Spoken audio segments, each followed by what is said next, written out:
Сніг снігом, а скоро травичка піде, за газоном треба буде порядочок наводити. Є ось такі по гарній ціні, минулорічні та ще й по розпродажу. Ось такі дві модельки. Електричні газонокосарочки від Інтертула. На цю рік гарантії, на цю 3 серію Шторм. 1,2 кВт, 1,4.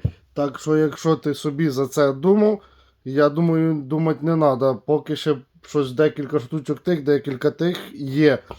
Пилесос, кому від чеського виробника Хехта і Прокрафт, в общем, багато пилесосів є будівельних. Якщо цікаво, звертайтеся. Миєчки, акумуляторні Tiger Protect, дуже гарненькі, плиточку, мить автомобіль, все тиску достатньо, відосів куча, можете перейти, подивитися, пилки, шмилки, сікатори, все це є. Краще наберіть, запитайте, і поки ще не сезон і можна нормально зекономити, welcome.